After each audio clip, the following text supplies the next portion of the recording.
Halo, selamat malam kakak-kakak di Kodim. Saya Denis Naidu, dan hari ini saya akan mempresentasikan aplikasi yang telah saya buat yang bernama iPilkada. Jadi tujuan dari aplikasi ini untuk mempermudah masyarakat Indonesia dalam melakukan pilkada serentak 2024. Nah, jadi nantinya pilkada tidak memerlukan kertas lagi dan dapat dilakukan melalui online dengan mobile kita, dengan Android. Nah, jadi mengenai keamanannya, di sini saya menerapkan fitur unik yaitu dengan keamanan menggunakan identifikasi iktp, menggunakan OCR, dan verifikasi kedua itu menggunakan identifikasi wajah, pengenalan wajah atau face recognition. Nah, setelah kedua verifikasi tersebut terpenuhi, maka barulah pemilih dapat melakukan pemilihan pilkada. Oke, langsung saja kita cek ke aplikasinya. Nah, di sini kita sudah langsung melihat aplikasi iPilkada. Ini adalah halaman utamanya. Nah, di sini untuk pertama-tama dari tim decoding untuk melakukan testing perlu masuk ke menu admin dahulu. Oke. Nah, di sini untuk loginnya menggunakan username-nya admin dan passwordnya sama, yaitu admin.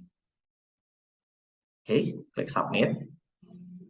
Nah, di sini kita bisa memaintain data pasangan calon, data pemilihan untuk melihat jumlah pemilihannya, melihat data pemilih, data wilayah pemilihan, data jadwal pemilihan, dan lain-lain.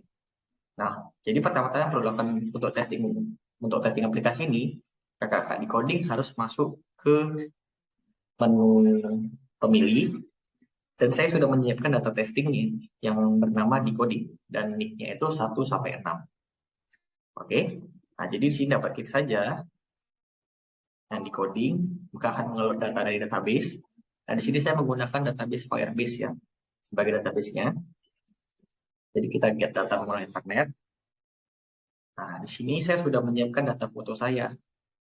Ini sebagai sampel ya. Nanti setelah proses video ini saya rekam, maka datanya akan saya hapus. Nah, dia perlu dilakukan oleh tim decoding, yaitu melakukan upload foto baru. Nah, pengupload foto itu bisa menggunakan dari galeri. Di sini saya tidak akan show karena takut data saya terumbar ya.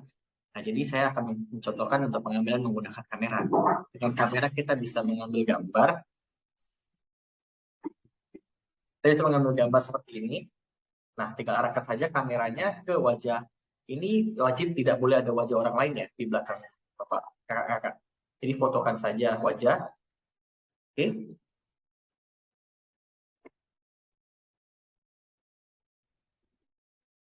Nah, oke, maka gambarnya akan di-load. Setelah itu dapat dilihat gambarnya akan di-preview ada di gambar ke-12. Nah, jadi ini minimum fotonya itu adalah berjumlah 10. Nah, jadi Bapak, Ibu, kakak-kakak di coding dapat memfotonya itu baik dari sisi depan, samping, samping juga boleh ya seperti ini. Atau tegak dari atas, tegak begini itu juga boleh. Itu tidak masalah. Nah, contohnya saya akan foto begini. Nah, jadi semakin banyak foto yang di-provide itu akan semakin bagus juga dalam proses pengenalan nanti. Nah, setelah foto di-upload, untuk data-data lainnya tidak saya rekomendasikan untuk diganti ya. Karena untuk daerah provinsi ini akan mempengaruhi untuk proses pemilihan nantinya. Oke, dapat klik simpan untuk menyimpan foto yang diambil tadi.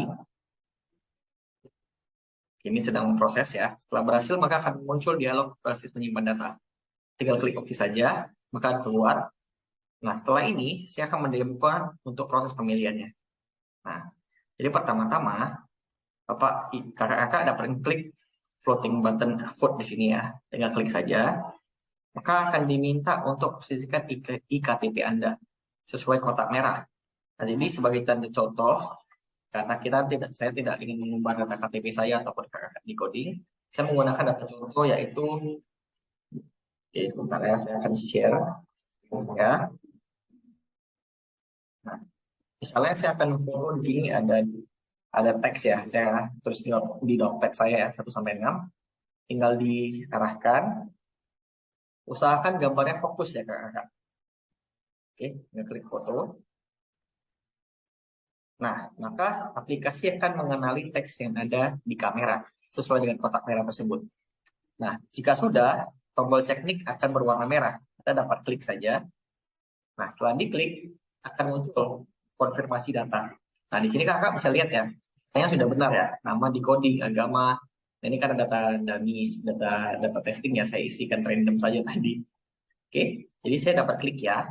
Nah, di sini akan lanjut ke proses verifikasi wajah. Dan jadi saat ini mempersiapkan data itu karena dari aplikasi membutuhkan proses untuk mengambil data dari Firebase database-nya, untuk mengambil data wajah tadi. Oke, selanjutnya saya lanjutkan. Nah, di sini kakak dapat memfotokan saja wajah. Oke, di sini juga ada melihatkan hasil perhitungan wajahnya ya. Ini saya fotokan saja. Nah, di sini wajahnya sudah dikenali ya. Saya juga bisa foto seperti ini. Nah, jadi ketika wajah tidak dikenali, berarti membutuhkan data lebih di sampelnya tadi. Jadi jika saya tidak provide sampel dengan wajah samping, otomatis akurasi pengenalannya juga tidak terlalu akurat. Oke, jadi saya akan lanjutkan contohnya lagi ya. Nah, wajah sudah dikenali. Nah, di sini ada lihat ya prosesnya dari aplikasinya, proses perhitungannya. Nah, jadi wajah yang dikenali saya di database itu wajah foto ini sama dengan wajah saya di foto database tadi. Oke.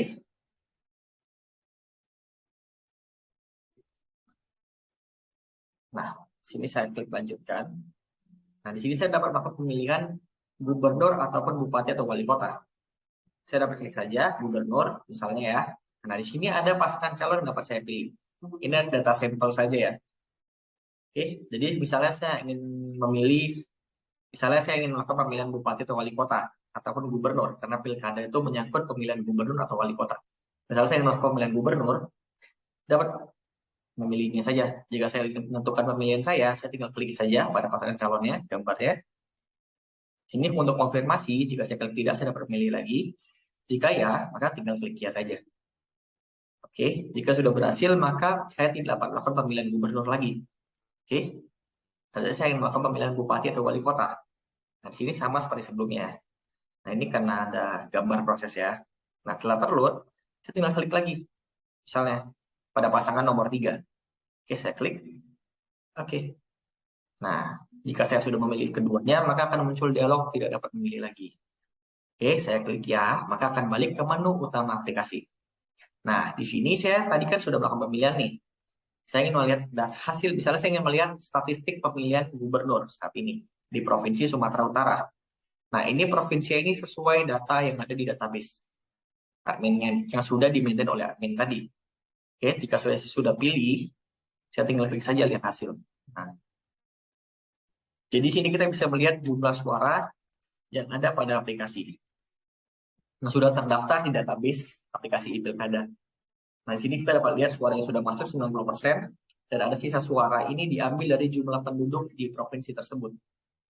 Oke. Nah, jadi di sini kita melihat pasangan satu ini udah menang berapa suara nih, pasangan kedua sudah menang berapa suara nih. Oke. Begitu pula jika saya ingin melihat jumlah pemilihan di bupati atau wali kota. Nah, ketika bupati wali kota, ini kan regionnya itu kota nih. Saya harus pilih dulu provinsinya. Nah, di Sumatera Utara ada berapa banyak kota nih? Ada berapa banyak kota atau kabupaten? Misalnya saya ingin melihat data pemilihan di Medan. Nah, saya pilih saja Medan. Lalu klik lagi lihat hasil. Nah, sebelumnya. Nah, ini suara yang masuk sudah 50%. Dan sisa suara yang masih 50%. Berarti ada setengah dari penduduk di kota Medan belum melakukan pemilihannya. Nah, setelah yang sudah memilih, total suara sementaranya, polingan suara sementaranya itu dimenangkan oleh paslon nomor 3, yaitu sebanyak 30%. Nah, kurang lebih itu sih fitur utama dari aplikasi saya e-Pilkada. Nah, jika user ingin melihat-lihat dahulu datanya jadwal pilkada itu bisa dilihat di sini. Oke. Nah, kurang lebih segitu fitur dari aplikasi ini. Nah, jika ada kekurangan dalam presentasi saya mohon maaf. Dan akhir kata saya mengucapkan terima kasih.